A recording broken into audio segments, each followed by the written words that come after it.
नमो वरिहन्ताणं नमो सिद्धाणं नमो आयर्याणं नमो उवज्जायाणं नमो लोये सव्वसाहुणम् एषो पञ्चणमुक्कारो सव्वपावपणासनो मङ्गलाणं च सव्वेसिं परमं हवै मङ्गलम्। ॐ नमो अरिहन्ताणम्। महादेव्या कुक्षिरत्नं शब्दजितर्वात्मजं राजचन्द्रम् अहं वन्दे तत्त्वलोचनदायकं प्रभु तत्त्वलोचनदायकम्। परात्पर गुरुवे नमः। परम्पराचार्य गुरुवे नमः। परम गुरुवे नमः। साक्षात् प्रत्यक्ष सद्गुरुवे नमो नमः। अनंत अनंत भाव भेद थी भरेले भले अनंत अनंत नाय निक्षेपे व्याख्यानी छे सकल जगत हित कारिणी हारिणी मोह तारिणी भवाब्धि मोक्ष चारिणी प्रमाणी छे उपमा आप्यानी जेने तमारा खवीते व्यर्थ आपवाथी निज मति मपाई में मानी छे अहो राज चंद्र बाळ ख्याल नथी पामताय जिनेश्वर तणी जाणी तेणे जाणी छे गुरुराज तणी वाणी जाणी तेणे जाणी छे। ओ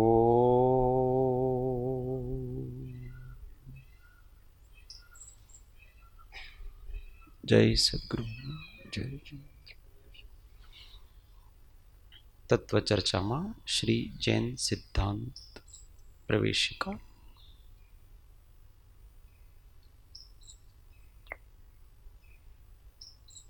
प्रश्न संख्या 52 अध्याय 1 प्रश्न 52। आकाश के कितने भेद हैं? उत्तर, आकाश एक ही अखंड द्रव्य है। बराबर।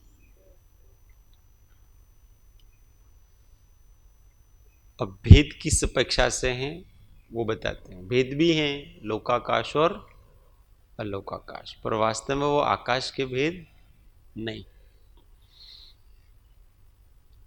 53 आकाश कहां पर है? आकाश सर्वव्यापी है। 54 लोकाकाश किसको कहते हैं? अच्छा, सर्वव्यापी द्रव्य कौन कौन से हैं ये बताओ।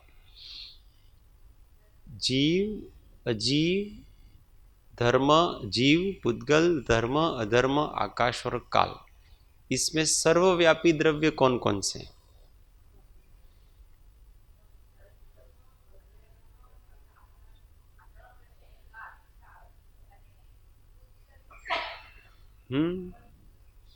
सर्वव्यापी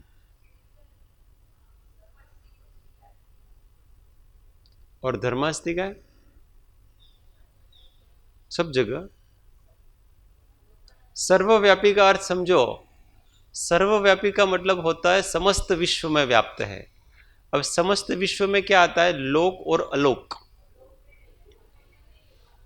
तो यहां तो पूछा सर्वव्यापी कौन से थे, तो सर्वव्यापी द्रव्य इन 6 में से कौन सा है? एकमात्र आकाश। बाकी सब लोकव्यापी हो सकते हैं, सर्वव्यापी नहीं हो सकते। लोकव्यापी और सर्वव्यापी में अंतर समझ में आ रहा है? लोकव्यापी मतलब जितना लोकाकाश है वहां सब जगह व्याप्त होकर के रहे, वो लोकव्यापी कहलाता है। उसके लिए केवल असंख्यात प्रदेशों की आवश्यकता है। और लोकालोक व्यापी है वो सर्वव्यापी कहलाता है, उसके लिए अनंत प्रदेशों की आवश्यकता है।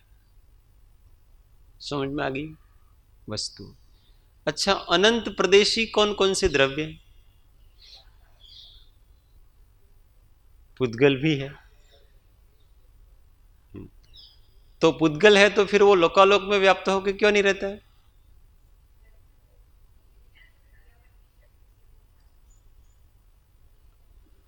पुद्गल असंख्यात प्रदेशी है का मतलब क्या है? अरे, अनंत प्रदेशी का मतलब क्या है?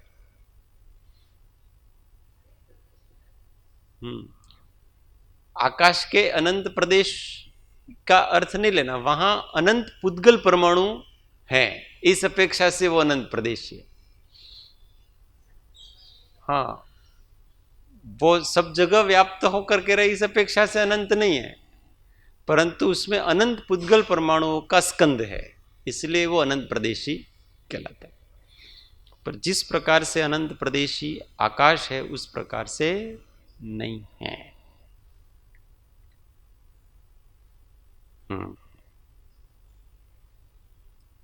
प्रश्न 52, लोकाकाश किसको कहते हैं? जहां तक जीव, पुद्गल, धर्म, अधर्म, काल, ये 5 द्रव्य हैं, उसको लोकाकाश कहते हैं। लोक का अर्थ होता है जहां पर जीवादि द्रव्य देखे जाते हैं। लोक का मतलब होता है देखना, पाया जाना। तो जहां पर जीवादि द्रव्य पाए जाते हैं उसको लोक कहते हैं। तो जीव, पुद्गल, धर्म, अधर्म, काल, ये 5 द्रव्य जहां पाए जाते हैं उसको लोकाकाश कहते हैं। लोका लोकाकाश में आकाश आएगा कि नहीं आएगा? आकाश तो आएगा ही आएगा। उतने आकाश में ये सब पाए जाते हैं, तो इसको लोकाकाश कहते हैं। अब 55, अलोकाकाश किसको कहते हैं? लोक के बाहर के आकाश को अलोकाकाश कहते हैं। लोक के बाहर का जितना आकाश है उसको अलोकाकाश कहते हैं। कोई प्रश्न?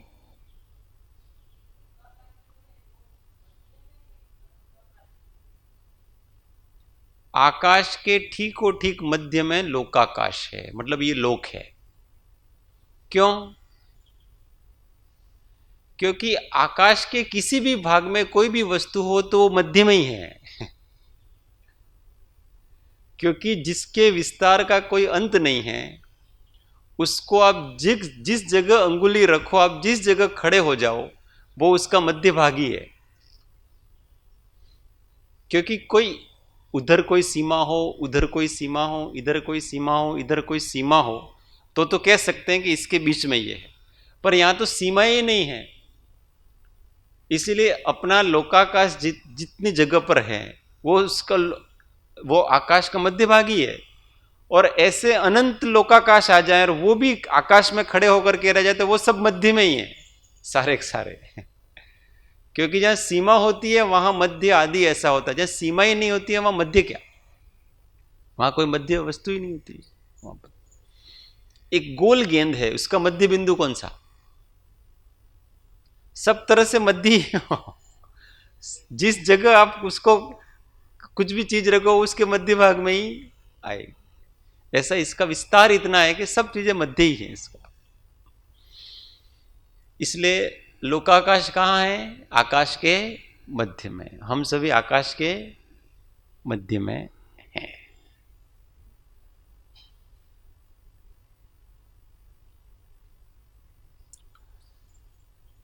देखो लोकाकाश में, आकाश में कोई ठहर सकता कि नहीं ठहर सकता है? हाँ हाँ, ये जैसे ये आकाश मानो, यहां कोई ठहर सकता कि नहीं ठहर सकता?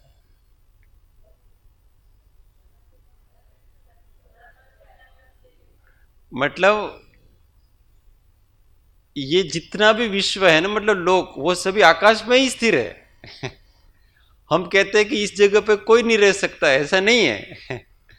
उसी जगह पर पूरा विश्व है, मतलब लोक है, वो सब वहीं पर स्थिर है। तो आकाश में किसी को स्थिर रहने की, आधार देने की शक्ति है, तो आकाश के आधार पर है सारी चीजें, सारा लोक। इसलिए ऐसा नहीं समझना, वास्तव में क्या है कि तीन वात वलय हैं।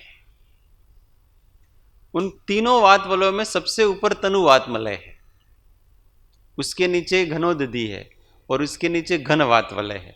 ऐसे तीन वात वलय है। तो हम जो रहते हैं वो घन वात वलय के अंदर रहते हैं, उसके ऊपर घनोदधि है और उसके ऊपर तनुवात वलय है, वो स्थिर पवन है। और वो पवन एक दूसरे के आधार हैं। घनवात वलय है वो तो, उस पर तो लोक टिका हुआ है, और घनोदधि वात वलय है वो घन वात वलय पे टिका हुआ है, और घनोदधि वात वलय है वो तनुवात वलय पे टिका हुआ। तो तनुवात वलय कहां टिका हुआ है? तो वो आकाश पे टिका हुआ है। इसलिए सबका आधार क्या हुआ? आकाश। तो अपन कहते हैं आकाश में कुछ वस्तु रखेंगे तो गिर जाएगी, ऐसा नहीं है। ऐसा कुछ है नहीं, उसको आधार बनने की क्षमता है आकाश में। कोई भी वस्तु स्थान देता है, ठहरा सकता है आकाश, ये आकाश का लक्षण। अब देखो, अरूपी पदार्थ भी रूपी को ठहरा सकता है।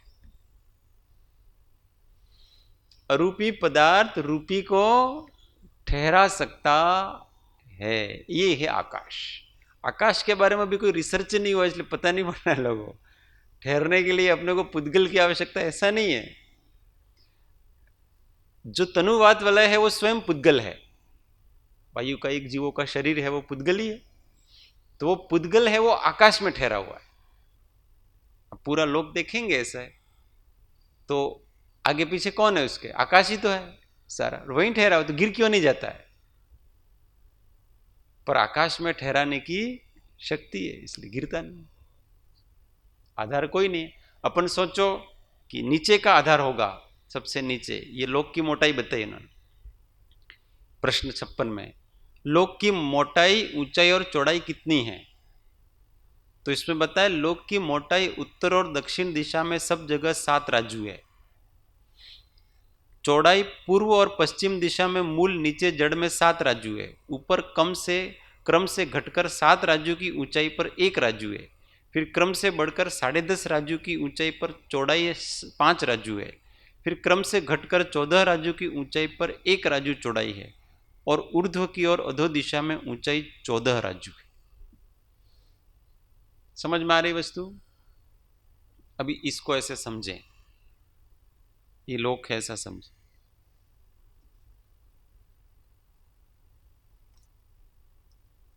वास्तव में ये इस प्रकार से इसको लोग समझे, ऐसा है नहीं, पर ऐसा समझे इसको। तो अभी यहां से यहां ये 14 राजू है, ठीक है, ये ऊर्ध्व कहलाती है 14 राजू सब।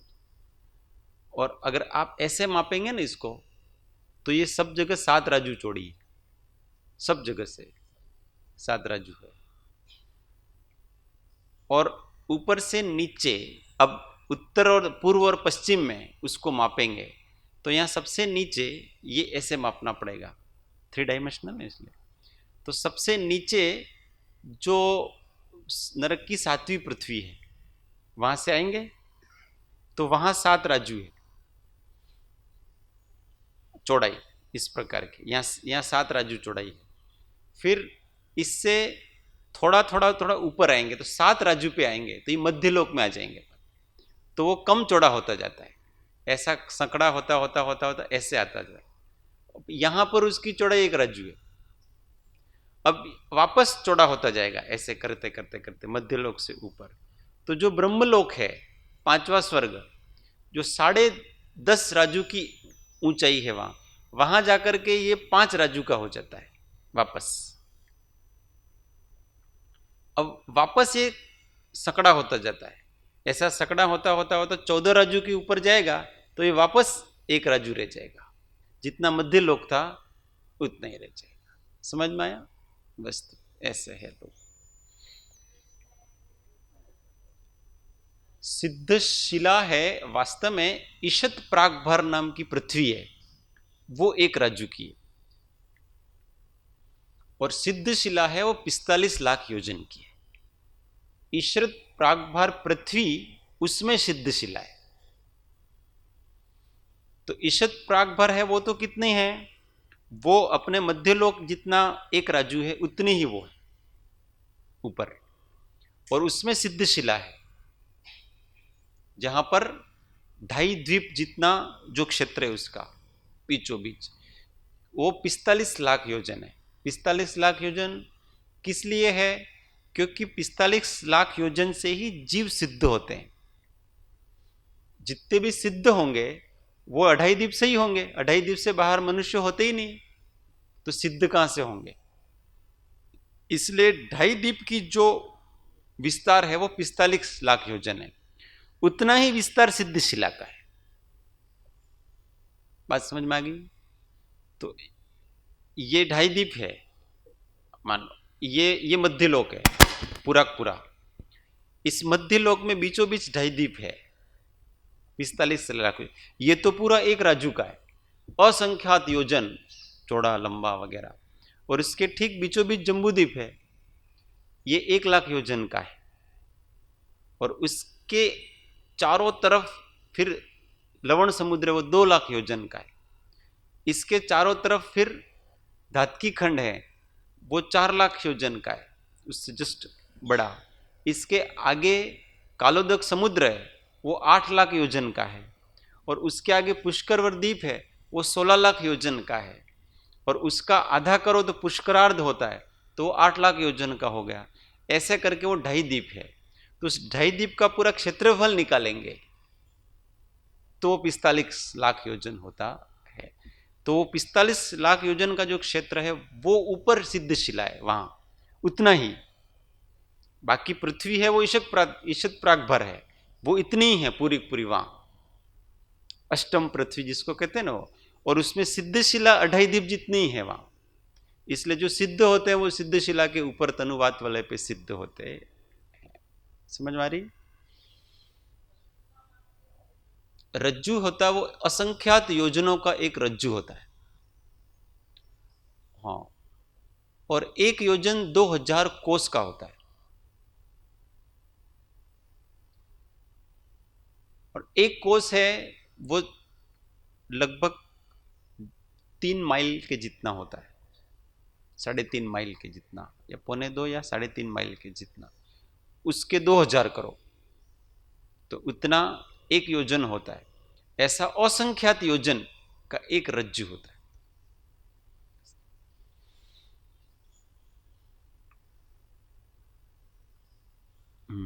समझ में आ रही? प्रश्न है तो प्रश्न ये है कि सबसे नीचे का जो भाग है 7 रज्जु का, वो कहां पर है? नरक की पहली 7वीं पृथ्वी है। वो किस पर टिकी है? तो चारों तरफ तो वायु है ना, उसके चारों तरफ वायु है, तो वो घनवात वाले पे टिकी है। घनवात वाले घनोदधिवात पे टिका है, और घनोदधिवात वाले वो नीचे तनुवात वाले पर टिका है। तनुवात वाले कहाँ टिका है? नीचे। वो गिर क्यों नहीं जाता? उसको सारा भार लेकर गिर जाना चाहिए उसको, परंतु वो गिरता क्योंकि इसके नीचे तो आकाश ही है और कुछ नहीं है, खाली जगह ही है उसके नीचे। तो गिरता क्यों नहीं है? क्योंकि आकाश में स्थिर रखने की शक्ति है, इसलिए वो गिरता नहीं है।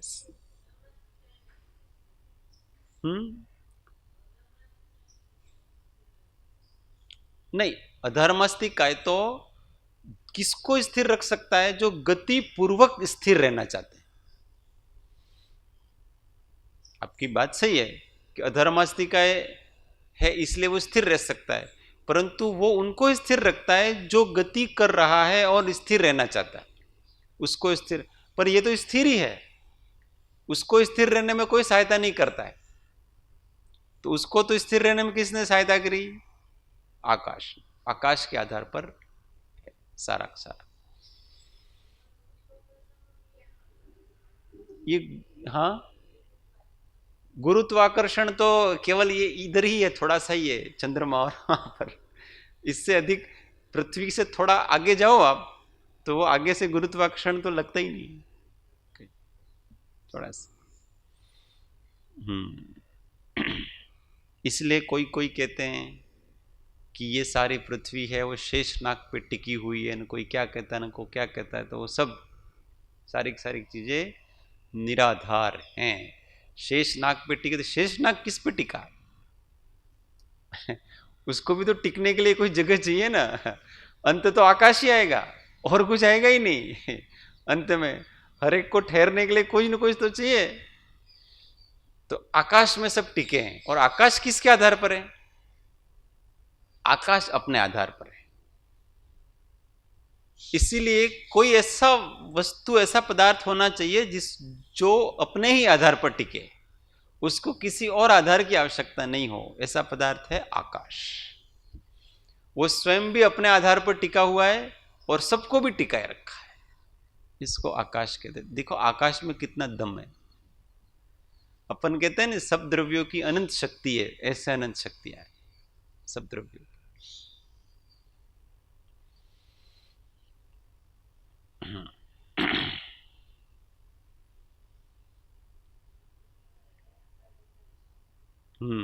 सबको टिकाते हैं, सबको गिरने नहीं देते हैं।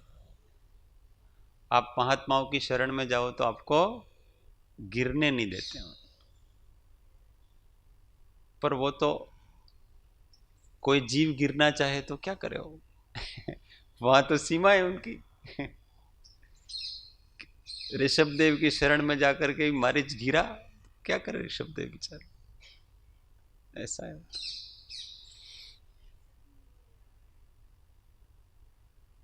अच्छा, हवा में शक्ति है कि नहीं? हवा में आप समझते हो कितनी शक्ति है? हाँ, तो फिर आकाश में हो ही सकता है। हर एक द्रव्य की अनंत शक्तियां हैं। धर्मास्तिकाय की भी अनंत शक्ति। हजारों योजन का गोला उसको गति करा सकता है। लाखों असंख्यात योजन उसको गति करा सकता है। कोई नहीं हो तो भी अकेला धर्मास्तिकाय। और ठहरा भी सकता है अधर्मास्तिकाय। वो गति करता हुआ ठहरना चाहे तो वो ठहरा भी सकता है। ये सब ये अपने अपने इन द्रव्यों की शक्तियां हैं।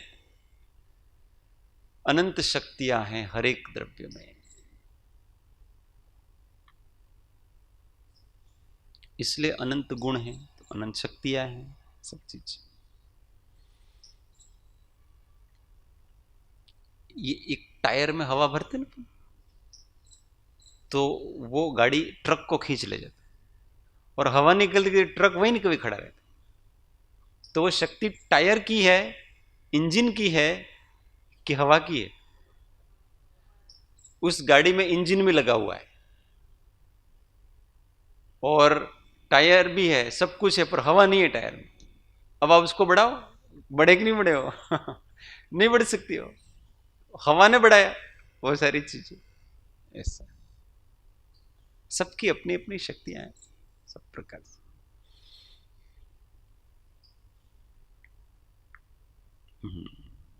57 धर्म तथा अधर्म द्रव्य खंड रूप हैं किंवा अखंड रूप हैं, और इनकी स्थिति कहां है? मतलब धर्म और अधर्म द्रव्य खंड रूप हैं कि अखंड रूप हैं, और इनकी स्थिति कहां है? तो सबसे पहले पहला प्रश्न तो क्या है कि धर्म और अधर्म द्रव्य खंड रूप हैं कि अखंड है? तो वो अखंड हैं। अखंड रूप है और इनकी स्थिति कहां है? तो कहां पर है इनकी स्थिति? आकाश, लोकाकाश। तो उत्तर, धर्म और अधर्म दोनों एक एक अखंड द्रव्य हैं और दोनों ही समस्त लोकाकाश में व्याप्त, जितना लोक है उसमें सब जगह व्याप्त होकर के रहते हैं। हर जगह, पूरे लोक में सब जगह धर्मास्तिकाय मिल जाएगा, बोले दिखे नहीं पर मिल जाए। इसका पता कैसे लगे? धर्मास्तिकाय है ऐसा पता कैसे लगता है अपने को? नहीं, अपन चल सकते हैं उसमें, तो बहुत से सहायकारी हैं। हवा सहायकारी है, सूक्ष्म रूप से हवा सब जगह है। अपनी गति, पुद्गल की अपनी गति होती है, जीव की अपनी गति होती है। हाँ, हवा, हवा एक पुद्गल है, स्पर्श रस गंध वर्ण जिसका लक्षण है, ऐसा वो एक पुद्गल है। और वो पुद्गल भी कुछ हवा, दो प्रकार की वायु होती है, एक चलित और एक अचलित। तो अचलित वायु स्थिर वायु है, वो तो तीनों वात वलयों में, वो हिलती जुलती नहीं है। और यहाँ पर सब जगह, बाकी जगह लोक में सब जगह चलित वायु है, इस कारण से सब हिलते डुलते हैं। अगर वायु नहीं हो तो ये वृक्ष के पत्ते हिले ही नहीं, हम चल ही नहीं सकते वायु के कारण। इसलिए जहां निर्वात होता है वहां कुछ नहीं होता है।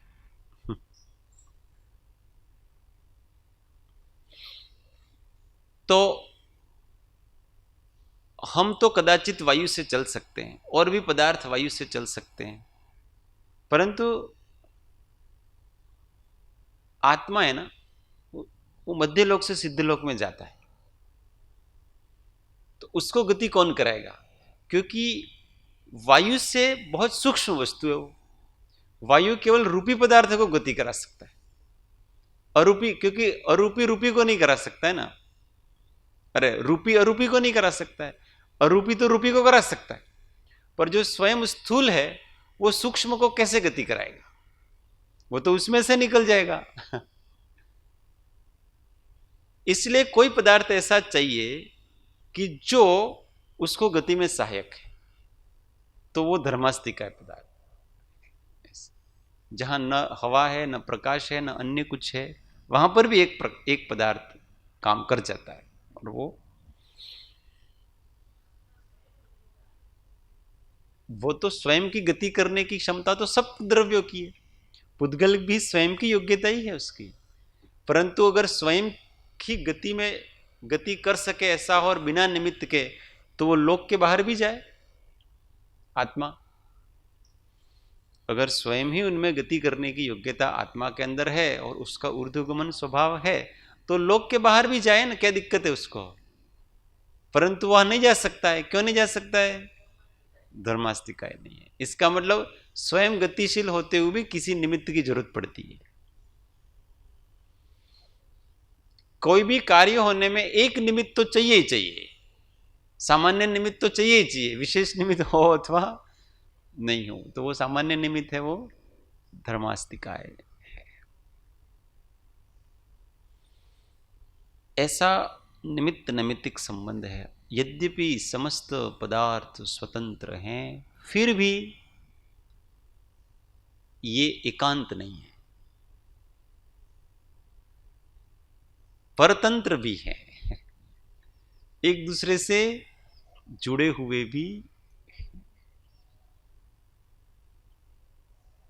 अब ऐसा कहो कि धर्मास्तिकाय की योग्य, आत्मा की योग्यता ही इतनी है कि वो लोक से बाहर नहीं जा सकता, तो ऐसा तो कह नहीं सकते, क्योंकि ऊर्ध्वगमन तो उसका स्वभाव है, और स्वभाव की शक्ति असीमित होती है, परंतु वहां उसके स्वभाव को भी कोई बाधित कर रहा है, रोक रहा है। तो मुक्त होने के बाद भी कोई स्वभाव को बाधित कर सकता है, नहीं तो मुक्त होने के बाद तो कोई नहीं रोक सकता है ना, कौन रोके उसको? परंतु मुक्त होने के बाद भी कोई रोक लेता है इसको।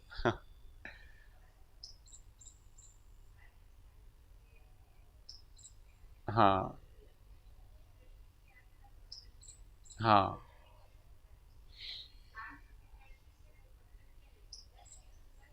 हाँ, वो होता है ऐसा। हाँ, तो सापेक्ष परतंत्रता है और सापेक्ष स्वतंत्रता है, ये सब सापेक्ष है, निरपेक्ष कोई वस्तु होती नहीं है। अनेकांत इसी को कहते हैं।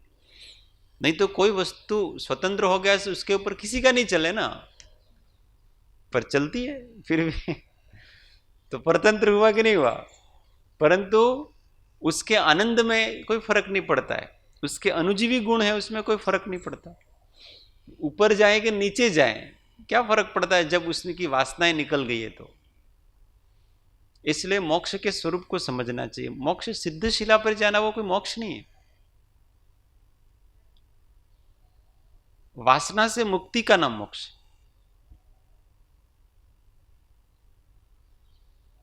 वासना से मुक्त, अगर वासना से मुक्त हो गए तो हम यहीं के ही रहे तो क्या दिक्कत है हमको।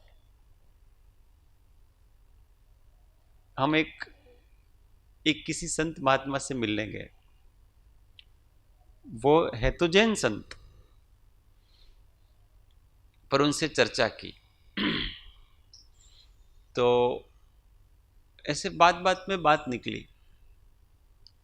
कि आत्मा जब मुक्त होता है तो कहां जाता है। तो भाई अपने तो सब पढ़ा पढ़ाया था मामला, आज से वर्षों पहले की बात है, तो सीधी बात थी कि मुक्त होता है तो सिद्धिशिला पे जाता है। तो उन्होंने कहा कि उसको सिद्धिशिला पे जाने की आवश्यकता क्या है, वो मुक्त हुआ कर्मों से, वहीं के वहीं रह जाए तो क्या प्रॉब्लम।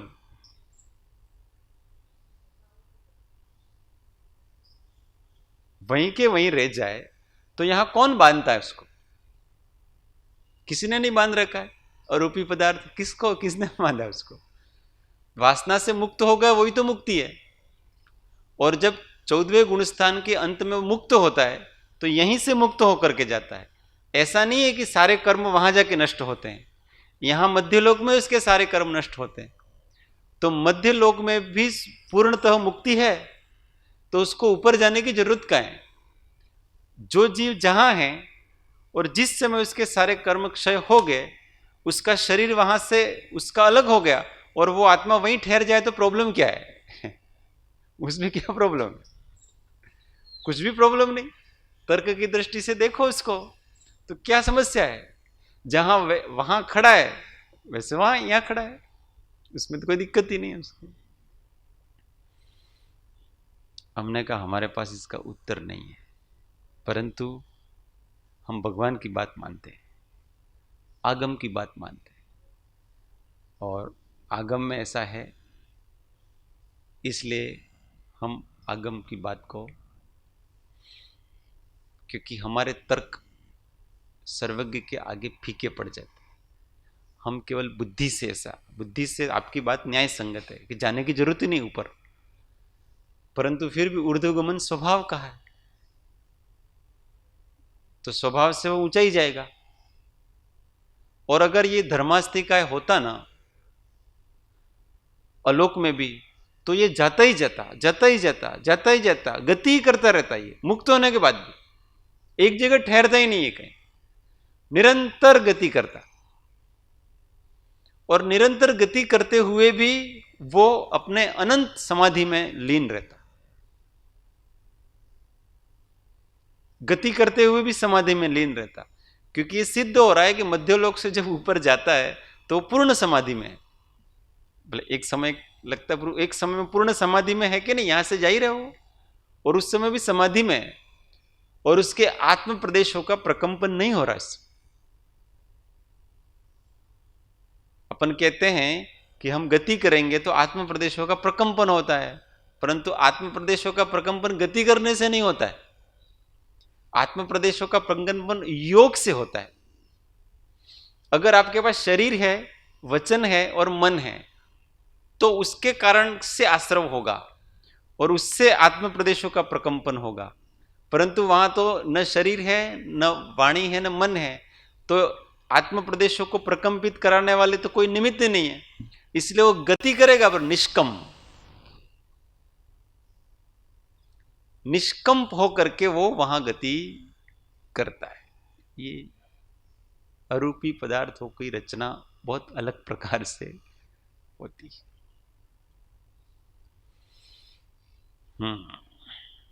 ये सब तर्क वितर्क, ये सब टाइम पास करने के तरीके।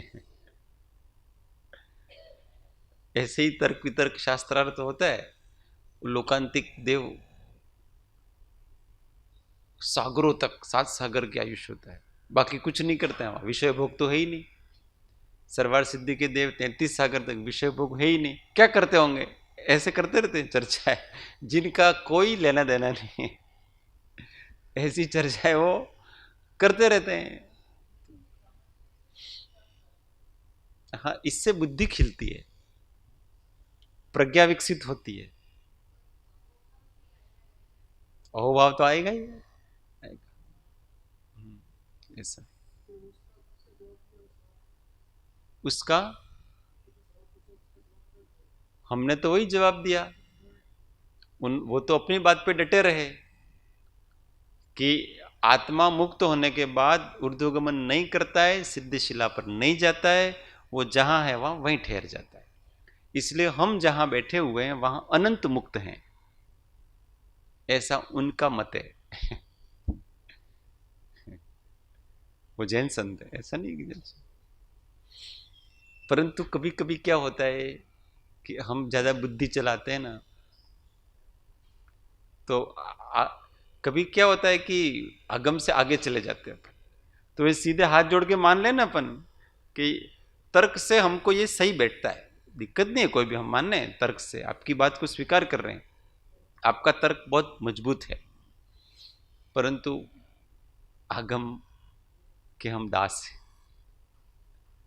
इसलिए हम उन आचार्यों की बात को झूठा नहीं कर सकते।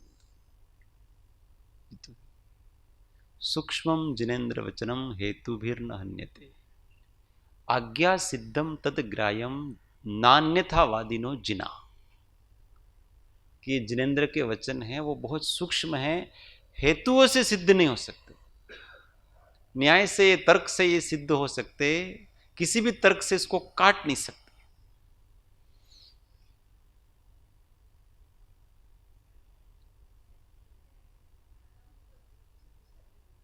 हाँ, आगमानुसारी, आज्ञा सिद्धम तदग्राह्यम, कि जो आज्ञा से सिद्ध हो चुका है उसी को ग्रहण करो, अपनी बुद्धि को वहीं चलाओ कि ये कैसा होगा।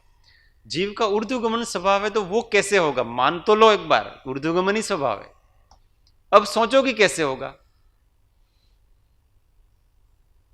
तो आगम में उसका उत्तर दिया है कि कोई वस्तुएं स्वभाव से ही ऊर्ध्वगमन करती हैं, जगत में भी देखा जाता है, देखा जाता है कि नहीं जाता, देखा जाता है। उसके कितने उदाहरण दिए, अग्नि की शिखा, वो ऊपर ही जाएगी, कितना प्रयत्न करो आप नीचे डालने का, नीचे जाएगी नहीं, ऊपर ही जाएगी। क्यों? स्वभाव, स्वभाव में किसी का कोई तर्क चलता नहीं। तो जब अग्नि जा सकती है, ऊर्ध्वगमन स्वभाव हो सकता है, तो आत्मा का क्यों नहीं हो सकता है? और वो वहां जाए तो क्या दिक्कत है? और वहां जाकर के जो गति में सामान्य हेतु है, उस हेतु का अभाव हो जाने से वहां रुक जाए तो भी कोई आश्चर्य की बात नहीं है। ऐसा सब चीजें हैं, कठिन है कभी कभी। कृपालदेव ने कहा है, तर्क से अगर मैं सारे आगम को झूठा साबित कर सकता, खंडन कर सकते, क्योंकि अभी आगम भी तो पूरा नहीं है ना, कितना है आगम, आपके तर्क के आगे आगम की कोई वस्तु मिलेगी नहीं आपको, क्योंकि अभी वर्तमान में आगम ही नहीं है। कितना है? खिचड़ी के बाद वो बचा हुआ होता है ना, सो कहवाय છે ને, उखड़िया, उखड़िया खिचड़ी जितलू ज्ञान છે। सारे शास्त्रों को मिलाओ, दिगंबर ने श्वेतांबर, तो भी उखड़िया खिचड़ी से अधिक नहीं है। वो द्वादशांग के अंश का अंश का अंश का अंश भी नहीं है, तो दूसरे तर्क लाओगे कहां से? क्योंकि आपके आगम है उतना ही आपके पास है, तो उससे तो कोई ज्यादा बुद्धिमान हो सकता है, इसमें क्या दिक्कत है किसी विषय पर? तो आपके आगम का खंडन कर सकता है, अभी वो किया ही ना। पुस्तक पे लिखा है इसलिए आप क्यों मानते हो उसको? हमारे तर्क का जवाब दो कि आत्मा मुक्त होता है, उसके बाद उसको ऊपर जाने की जरूरत ही कहाँ है? तो तर्क की दृष्टि से तो ठीक ही बैठ रहा है, उसमें क्या दिक्कत है? पर जिसको आगम पे श्रद्धा नहीं होगी वो उसको उसी पे श्रद्धा होगी, उसी चीज पर। ठीक भी है, अपना दिमाग लगाना भी चाहिए और किसी के जो विचार हैं उसका सम्मान भी करना चाहिए, और हमको निर्णय पर भी नहीं आना चाहिए। हम आपकी बात भी मानते हैं, हम आगम की बात भी मानते हैं, सत्य तो जो सर्वज्ञ ने देखा है वही होगा, बस वो सर्वज्ञ जानते हैं। बस हमारे पास इतना दिमाग नहीं है कि हम किसी निर्णय पर पहुंच सके। हमारे पास एक ही वस्तु है कि जिसका हम पूरी तरह से निर्णय कर सकते हैं, वो हम हैं, क्योंकि हम प्रत्यक्ष हैं। दुनिया में सबसे प्रत्यक्ष कोई वस्तु है तो आत्मा है, क्योंकि वो निरंतर हमारा अनुभव में आ रहा है। एक क्षण ऐसा नहीं है कि जिसका अनुभव हमें नहीं हो रहा है। एक क्षण हम अपने अस्तित्व के बिना तो नहीं रहते ना। तो हम केवल एक ही काम कर सकते हैं, अपने आत्मा का निश्चय करें, आत्म स्वभाव का निश्चय करें और आत्म स्वभाव में टिक सकते हैं, बस। उसके अतिरिक्त तो सब सर्वज्ञ जानता है। उसके अतिरिक्त हम किसी में कोई भी कुछ भी करने में समर्थ नहीं। और ऐसा आत्मा में स्थिर रहने के लिए किसी ज्ञान की जरूरत नहीं है। अपना अस्तित्व है वो हमको पता है कि नहीं? किसी को भी पता है। हर एक व्यक्ति ऐसा कहता है कि मैं हूं, तो बस रहो। करना क्या हमको? आप हो तो केवल रहो, कुछ मत करो। प्रॉब्लम क्या है? हम रहते नहीं, करते हैं।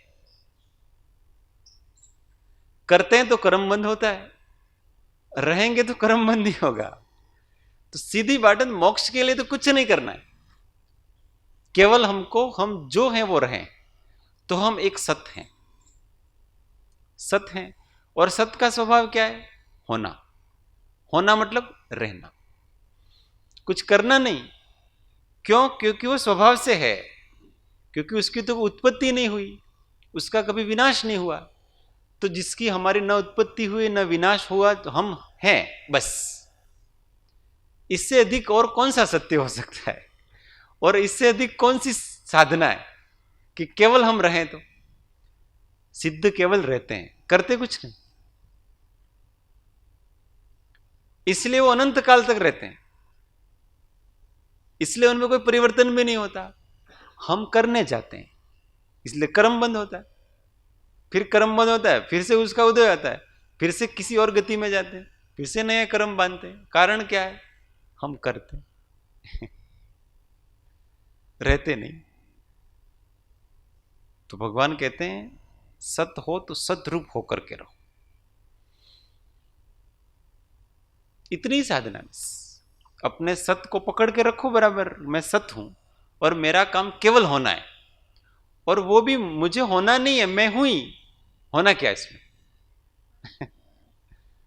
होना क्या इसमें? हुई। हम रटेंगे तो भी हैं और नहीं रटेंगे तो भी है। हम बार बार अपने आत्मा को याद करेंगे तो भी आत्मा है, और नहीं याद करेंगे तो भी आत्मा है। हमको तो केवल हम जो हैं उसकी अनुभूति करनी है, बस। और वो अनुभूति भी हो रही है, हमको कोई करनी भी नहीं है प्रयत्न करके, बस हमें तो उसका एहसास रखना है। इसलिए शब्द आता है भान। ज्ञान में भी कदाचित कुछ करने की होती है, इस इधर उपयोग लगाओ न उधर उपयोग लगाओ न, ऐसे नहीं। भान में कहीं कुछ नहीं करना।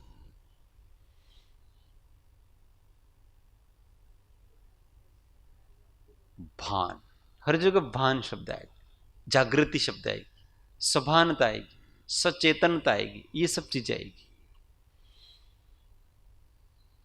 भान क्या है? जो वस्तु पहले से है उस वस्तु का है ऐसा एहसास हो जाना। वही हार वाली घटना, महिला के हार है, वो खो गया। खो गया क्या? उसकी बालों में उलझ गया ऐसे पीछे बालों में उलझ, वो ढूंढती रही हार को कि मेरा नया नया हार था, क्या पता कौन ले गया। तो सबको पूछे, मेरा हार देखा, घर में देखा, पति को पूछा, बच्चों को पूछा, सबको पूछा, कहीं कोई हार मिले ही नहीं। फिर उसकी सखी की नजर पड़ी तो कान में लटका हुआ है इसके। तो धीमे से उसने उसको खींचा और ऐसे किया, आपका हार, ये तुम्हारा हार। तो उसको कैसा लगा पता है? वो फिर किसी ने, वो बहुत खुश हो गई। फिर उसके पति को पूछा कि तुम्हारा हार मिला कि नहीं मिला? तो हाँ मिला। मिला मतलब क्या हुआ कि खोया हुआ मिलता है, जो खो गया वो मिले ना। या तो खोया हुआ ही नहीं था तो भी कहे कि मिला, मतलब उसने खोया हुआ ऐसा मान लिया था। अब उसको ऐसा आनंद आता है जैसे खोई हुई वस्तु मिल गई हो। नहीं, नई खोई हुई वस्तु मिल गई हो, ऐसा मजा आता है उसको। ऐसे ही इस जीव को आत्मा का भान होता है, तो इसको ऐसा लगता है कि कोई खोई हुई आत्मा खो गई थी और आज मुझे पता पड़ा है कि ये मैं हूं, ऐसा लगता है उसको। वास्तविकता ऐसी नहीं है। आत्मज्ञान होता तो होता क्या है? अनादि निधन जो वस्तु है, उस वस्तु का प्रतीति होती है उसको कि मैं ये हूं, जो पूर्व में भी था, वर्तमान में भी हूं और अनंत काल रहूंगा, ऐसा शाश्वत चेतन पदार्थ हूं, ऐसा एहसास उसको होता है। उसका अविनाशीपना, उसकी नित्यता, उसका ध्रुवपना उसको साक्षात होता है। तो कहां से नया आत्मा आया बताओ? उसको कोई नया तो भी नहीं। आनंद इसलिए होता है कि अभी खंड खंड मान रहे थे, अभी अखंड वस्तु पे श्रद्धा हुई, इसलिए तो आनंद प्रकट हुआ है। आनंद तो कहीं आता नहीं है, स्वभाव है। आनंद कभी उत्पन्न नहीं होता है। आनंद यदि उत्पन्न हो तो उसका नाश भी होगा, क्योंकि जिसकी उत्पत्ति होती है उसका नाश होता है। बहुत गहरी बात है ये, आत्मा की बात। जिस जिसकी उत्पत्ति है उसका नाश। अगर आत्मा नवीन मिला है, किसी को आत्म साक्षात्कार में अगर कोई नवीन आत्मा मिलता है तो समझना कि उसका आत्म साक्षात्कार गलत है। यस, जो अनादि निधन वो वस्तु थी, उसका भान हुआ है कि मैं अब तक खंड खंड जो हो रहा था उसको मैं मान रहा था। जो पर्याय आ रही थी, जा रही थी, आ रही थी, जा रही थी, आ रही थी, जा रही थी, उसी को मैं मान रहा था। अब उसको उसमें से मैंपना हट गया है। अब जो अखंड धारा प्रवाह, चैतन्य प्रवाह चला, वो चेतना हूं मैं बस। ऐसी अखंडता का अनुभव होता है और इसलिए उसकी सारी दरिद्रता नष्ट हो जाती है। आनंद इसलिए प्रकट होता है। अब मेरा क्या बिगड़ेगा? निर्भय हो गया। भय के कारण दुख था, किसी के छीने जाने के कारण से दुख था, परंतु अब न तो उसको कोई छीन सकता है, न कोई कुछ कर सकता है। क्या कर सकता है बताओ? जो जिसको शाश्वत वस्तु को कौन छीनेगा? कौन मारेगा? कौन क्या करेगा? कुछ नहीं करेगा। इसलिए वो आनंद में है।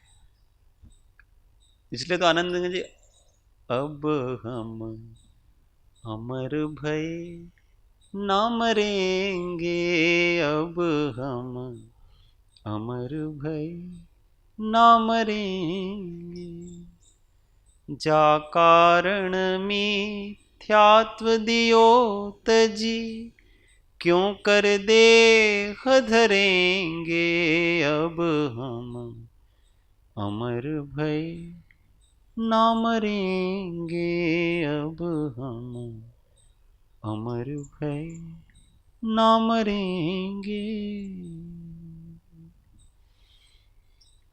ऐसा है। मैं को कौन मार सकता है?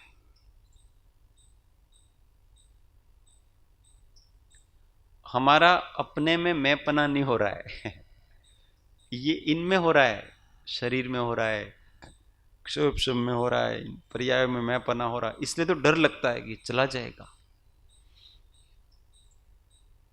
और अनित्य वस्तु में मैं पना हो रहा है तो इससे संबंधित अनित्य वस्तु उसमें भी मेरा पना हो रहा है। इस शरीर में मैं पना हो रहा है तो शरीर के संबंधी जितने भी अन्य सगे संबंधी है उनमें भी मेरा पना हो रहा है, वो भी अनित्य है, ये भी अनित्य है, कोई टिकने वाला नहीं है। मैं को मैं पना करें, मैं को कौन माने? अपन के जन्म होता है, किसने? मैंने जन्म लिया, इसका मतलब मैं तो अलग ही है कोई। जन्म लिया मैंने और जन्म लिया, तो वो मैं तो हमेशा ही चल रहा है। बस इससे इतना ही पकड़, अपने सत्य को पकड़ना है। इसलिए आत्म साक्षात्कार की साधना है ना, वो किसी अपेक्षा से बहुत सरल है, क्योंकि उसमें बहुत कुछ नहीं करना है, अपने स्वतत्व को ही पकड़ना है। अनादिकाल से अपन उससे अनभिज्ञ थे, पास में रहते हुए, हम होते हुए। क्यों? क्योंकि इस मिथ्यात्व के कारण से इस जीव की दृष्टि हमेशा दृश्यों पर है, दृष्टा पर है ही, ज्ञेयों पर है, ज्ञाता पर है ही। मैं पर दृष्टि ही नहीं है, अहंकार में मैं ये। शांति से विचार करते हैं ना, इसलिए तो कृपालदेव ने लिखा है, हूँ कोण छू क्यांथी थयो शू स्वरूप छे मारो खरू, कोना संबंधे वळगणा छे राखूं के ए परिहरू। फिर कहते हैं आगे क्या है, एना विचार विवेक पूर्वक शांत भावे जो कर्या, तो सर्व आत्मिक ज्ञान ना सिद्धांत तत्व अनुभव्या, तो सर्व आत्मिक ज्ञान ना सिद्धांत तत्व अनुभव्या। एना विचार विवेक पूर्वक शांत भावे जो कर्या, तो सर्व आत्मिक ज्ञान ना सिद्धांत तत्व अनुभव। जितने सिद्धांत है वो सब पता पड़ जाएंगे। एक बार अपने स्व का निर्णय हो गया, अपने उस अविनाशी शाश्वत वस्तु का निर्णय हो, और शाश्वत वस्तु का निर्णय होने के बाद हमारी दरिद्रता नष्ट हो जाती, भय नष्ट हो जाता है।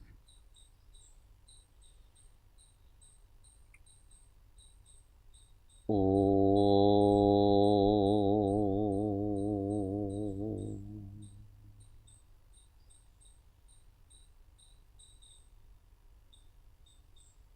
2 मिनट मौन आत्म अनुसंधान। जैसे घटपट आदि पदार्थ हैं वैसे मैं भी हूं, सबका अस्तित्व है, सबकी सत्ता है, मेरी भी सत्ता है, स्वतंत्र सत्ता है। मैं हमेशा रहता हूं, मेरा नाश नहीं। जिसका नाश है वह मैं नहीं, मैं सतत धारा प्रवाह रहता हूं।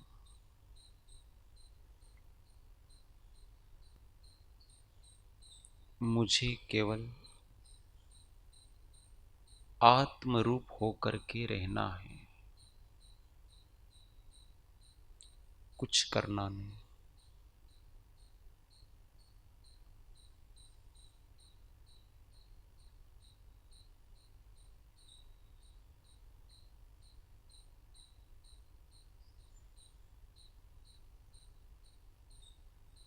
न कुछ काय की क्रिया करना, न कुछ वचन की क्रिया करना, न कुछ मन की क्रिया करनी,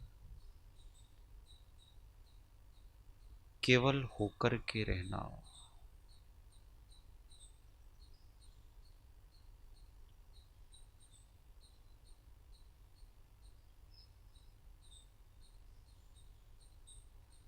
अपने होने पने का एहसास करना,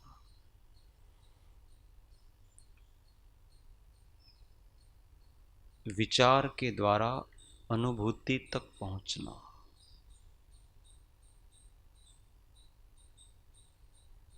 अपने अस्तित्व के गहन विचार से अस्तित्व का एहसास करना। जो चित्तवृत्ति बाहर के पदार्थों की ओर जा रही है, उसको मोड़ करके अपनी तरफ लगाना। मैं हूं, केवल हूं, बस।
सर्वथा सौ सुखी थाओ, समता सहो समाचरो, सर्वत्र दिव्यता व्यापो, सर्वत्र शांति विस्तरो।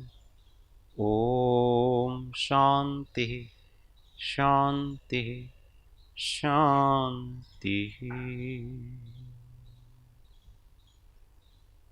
जय सद्गुरु।